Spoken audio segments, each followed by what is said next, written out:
ایھا الذین آمنوا اذکروا اللہ ذکرا کثیرا، اے صاحبان ایمان اللہ کا تذکرہ بہت زیادہ کرو۔ اے میرے خدا جاب نہ کریں کیا، بچے نہ پالیں کیا، کھیت میں نہ جائیں کیا؟ تو کہتا ہے اللہ کا تذکرہ بہت زیادہ کرو، تو میں بیوی دیکھوں، بچے دیکھوں یا تجھے دیکھوں؟ تیرا ذکر کیسے کر سکتا ہوں ہر وقت؟ آپ کو یہ ممبروں سے غلط بتایا گیا کہ ہر وقت تسبیح پڑھتے رہیے اللہ اللہ اللہ اللہ۔ پانچویں امام کہتے ہیں مجھے یہ جوان بہت برا لگتا ہے جو یا رازقوں کی تسبیح پڑھتا رہے کمانے نہ جائے۔ یا رازقوں کی تسبیح کام نہیں آتی، پہلے کمائیے پھر کہیے یا رازقوں۔ اللہ کے ذکر کا یہ معنی نہیں ہے کہ صبح و شام اللہ کا تذکرہ کریے، نہیں، آپ سے مطالبہ بھی نہیں ہے، بالکل غلط ہے۔ جس طرح آپ پہ نماز واجب ہے، روزہ واجب ہے، اسی طرح آپ پہ بیوی بچوں کا خیال کرنا واجب ہے، ان کے لیے کما کے لانا واجب ہے، بلکہ یہ ان سے بھی زیادہ واجب ہے۔ اب حلال کھائیں گے تو مسجد کے لائق بنیں گے۔ کام سے انسان اللہ کے کتنا قریب ہوتا ہے، جتنا وزن نماز میں ہے اتنا ہی آپ کے حلال کمانے میں ہے، بلکہ وہ زیادہ ضروری ہے۔ اللہ کے لیے تو آپ صبح کو پڑھ لیجئے، پھر ظہر عصر کی پڑھ لیجئے، پھر مغرب عشاء کی پڑھ لیجئے۔ کتنا ٹائم لگے گا 24 گھنٹے میں سے بھائی؟ ویسے بھی بعض تو راجدھانی ہوتے ہیں، کتنا ٹائم لگتا ہے؟ مطلب صبح کی میں کتنا ٹائم لگے گا؟ 5 منٹ لگا لیجئے، عصر و ظہر عصر کی میں پھر 10-12 منٹ لگا لیجئے، مغرب عشاء کی میں آدھا گھنٹے میں ہو گیا، سارا ہی نہیں ہو گیا؟ تو کیسا جو آدھا گھنٹہ بھی اپنے خدا کو نہ دے سکے؟ کون کہتا ہے اللہ نے آپ کو جاب سے روکا، اللہ نے آپ کو کام سے روکا؟ نہیں، اللہ نے تو اچھا جاب بھی کرتے ہو تو 12 ہی گھنٹے تو کرتے ہو، پھر بھی 12 گھنٹے بچتے ہیں۔ تو اس کا مطلب یہ ہے کہ اللہ نے ہر وقت یہ نہیں کہا مسجد نہیں، گھر سے بسم اللہ کہہ کے نکلو، یہی عبادت ہے۔ ارے چھٹے امام نے فرمایا، اس سے بڑی دلیل کیا دوں آپ کو؟ فرماتے من باتا علی تسبیح الزہرا سلام اللہ علیہا کانا من الذاکرین للہ کثیرا، جو آدمی ایک تسبیح فاطمہ صبح کو پڑھ لے، ایک تسبیح فاطمہ رات کو پڑھ لے، تو گویا کہ اس نے خدا کا بہت زیادہ ذکر کر دیا۔ بتائیے کتنا بھاری؟ نہیں مجھے بتائیے، بھاری ہے وہ؟ ایک تسبیح زہرا کتنی دیر میں ختم ہو جائے گی؟ نمازوں کے بعد پڑھ لیجئے، صبح جب جاب کے لیے نکلنا ہو تو تسبیح زہرا پڑھ کے بستر پہ لیٹنا ہو تو امام فرماتے ہیں اگر صبح میں تسبیح زہرا پڑھ دی تو پورے دن کا خدا کا شکریہ ادا کر دیا، اور اگر رات میں تسبیح پڑھ لی تو پوری رات کا شکر خدا ادا کر۔ تو یہ تسبیح زہرا نہیں ہے، ایک تحفہ ہے۔ اللہ کا ذکر صبح و شام کرو کا مطلب ہے یعنی تسبیح زہرا پڑھیے۔ اب یہ تسبیح زہرا کا فضیلت بعد میں بتاؤں گا، پہلے ہسٹری بتا دوں چونکہ بعض لوگوں کے کان لگ رہے ہیں مجھے۔ تو صلوات پڑھے محمد و علی محمد پر۔ او بھائی اتنی بڑی ہسٹری پڑھو گے ایسی صلوات؟ محمد وآلہ وعجل، ہاں اجل فرجہم کا جملہ میں نے آپ کو اس لیے بتایا، تشریح کر دیتا ہوں اجل فرجہم کیوں ضروری ہے۔ اجل فرجہم ایک دعا ہے جو آپ امام کو دے رہے ہیں۔ اگر آپ کسی مومن کو دعا دیں تو مومن کی شرافت کا تقاضا ہے وہ بھی پلٹ کے آپ کو دعا دے۔ تو جب آپ امام زمانہ کو دعا دیں گے تو وہ تو ہے ہی فاطمہ کا بیٹا، وہ آپ کو کتنی دعائیں دے گا۔ اور اجل فرجہم، کون سا جوان ایسا ہے جو نہیں چاہتا میری ملاقات امام زمانہ سے ہو؟ جو چاہتے ہیں وہ صلوات اسی طرح پڑھیے جو میں نے بتائی ہے، محمد وآل محمد وعجل، یہ والی صلوات۔ چھٹے امام فرماتے ہیں جو جوان یہ چاہتا ہے میری ملاقات امام زمانہ سے مرنے سے پہلے ہو جائے، چھٹے امام فرماتے ہیں اگر کوئی مومن رات میں سونے سے پہلے یہ والی صلوات کی تسبیح روز پڑھ لے 100 دفعہ، یا روز نہ پڑھ سکے تو شب جمعہ میں پڑھ لے، تو میں جعفر صادق ضمانت لیتا ہوں جب تک نہیں مرے گا جب تک ملاقات امام سے نہ ہو جائے۔ اب جس کو کرنی ہو اپنی زندگی میں لے آئیے گا بھائی، محمد وعجل، بس یہ تحفہ کافی ہے مجلس کا۔ اب سنیے یہ تسبیح زہرا کی سٹارٹنگ کہاں سے، یعنی شروع کہاں سے ہوئی یہ تسبیح؟ 2 روایتیں ہیں۔ پہلی روایت تو وہ سناتا ہوں جو تمام اہل سنت کی کتابوں میں، صحیح مسلم، صحیح بخاری، اسی طرح سنن نسائی، سنن ابن ماجہ، جو 6 کی 6 کتابیں ہیں اس میں ہے۔ مذہب شیعت کی جو 4 معتبر کتابیں ہیں اس میں ہے۔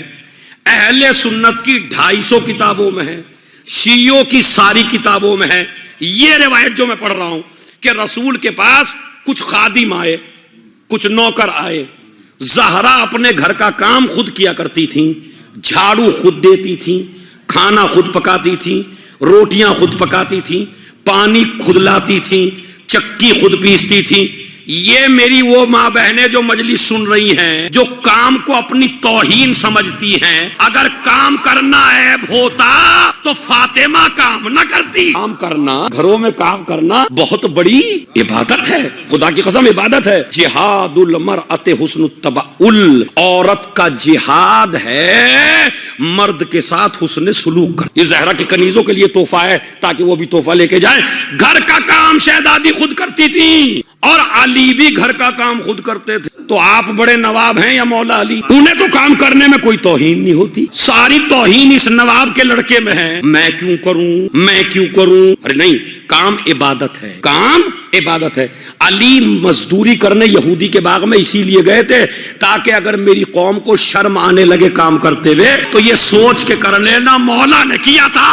یہودی کے باغ میں علی نے پانی دے کے بتایا بھیک مانگنا عیب ہے، مزدوری کرنا عیب نہیں ہے، کریے، عبادت ہے. جناب زہرا کا ابھی تک فضا آئی نہیں ہے، فضا گھر میں ابھی تک نہیں آئی. مولا علی نے کہا، خدا کی قسم ایسے ایسے پوائنٹ ہیں کہ آپ کے لیے داد کے لیے بہت ہیں تاکہ آپ کو تھوڑا سا جذباتی رہیں.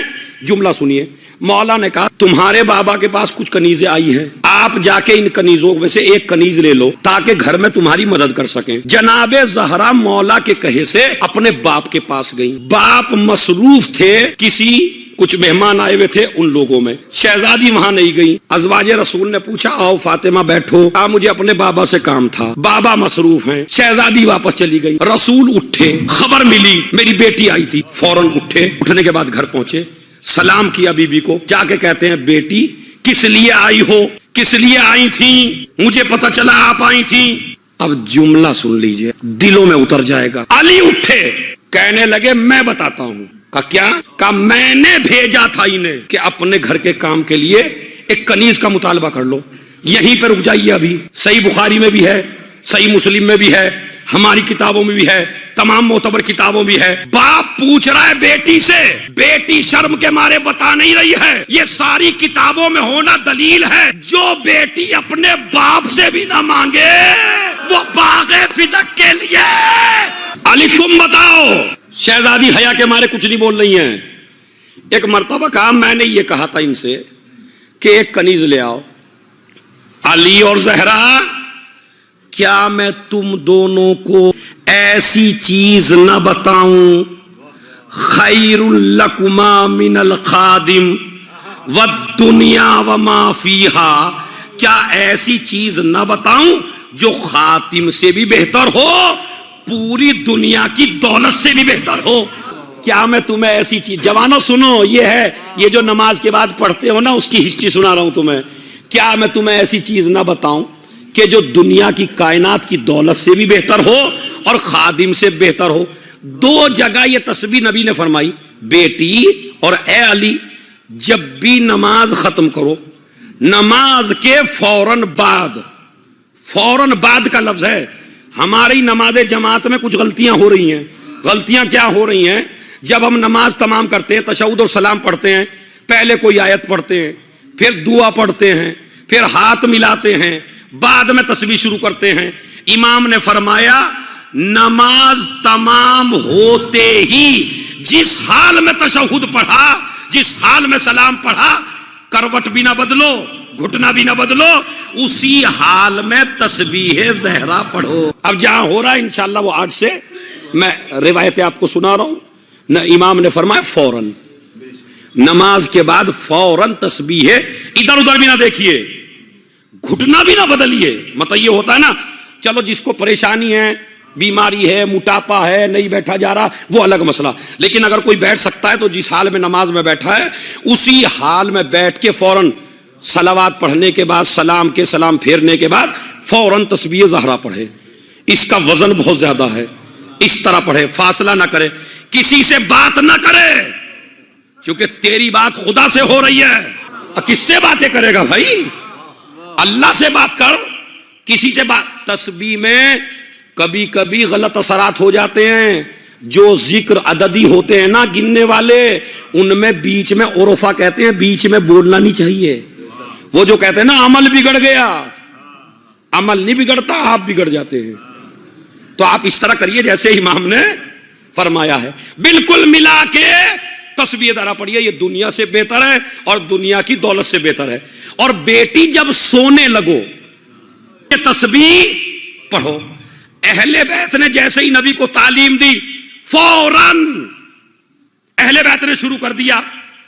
روایت میں موجود ہے ان الصلاۃ الخالیۃ منہ ترد علی صاحبہا، اگر کوئی انسان نماز کے بعد تسبیح نہ پڑھے تو اللہ میاں کو حق ہے کہ اس کی نماز اس کے منہ پہ مار دے. اب جملہ کہہ رہا ہوں بھائی، ولائی جملہ، علی کی ولایت نہ ہو تو نماز قبول نہیں ہوتی، تسبیح فاطمہ نہ ہو تو نماز وزنی نہیں ہوتی. چھٹے فرماتے ہیں صادق آل محمد، تسبیح فاطمہ فی کل یوم فی دبر کل صلاۃ احب الی من صلاۃ الف رکعہ. اب جن تک پہنچ گیا آپ کے لیے ترجمہ کر دیتا ہوں. چھٹے امام فرماتے ہیں میرے نزدیک وہ نماز جس کے بعد تسبیح زہرا پڑھی جائے ان 1000 نمازوں سے بہتر ہے جس کے بعد تسبیح، یعنی 1000 رکعت آدمی ایک طرف پڑھے، 2 رکعت پڑھ کے تسبیح فاطمہ پڑھ لے تو یہ تسبیح 1000 کے برابر کر دیتی ہے. بعد میں ان کے باپ فرماتے ہیں 5ویں امام قال ابو جعفر علیہ الصلوۃ والسلام، خدا کی قسم بڑا عجیب جملہ کہتے ہیں، من سبح تسبیح الزہرا ثم استغفر. اب میری محنت کا بھی اندازہ لگا لیجئے کتنی کر کے آیا ہوں. من سبح تسبیح الزہرا ثم استغفر غفر اللہ لہ وہی مئۃ باللسان والف بالمیزان وتطرد الشیطان وترضی الرحمن. جو انسان نماز کے بعد تسبیح فاطمہ پڑھے پھر استغفار کرے اللہ اس کے سارے گناہوں کو معاف کر دیتا ہے. ارے کمال کا جملہ. اب تک تو ذاکروں کے نقطے پہ داد دے رہے ہو پورے سال سے، اب ذرا امام کو داد دو اپنے 5ویں امام. کہتے ہیں جب مومن پڑھنے لگتا ہے یا مئۃ باللسان، زبان سے کہتا ہے 100 مرتبہ، جب یہ میزان میں پہنچتی ہے تو 1000 بن جاتی ہے. کیا زبان سے ہے 100 مرتبہ،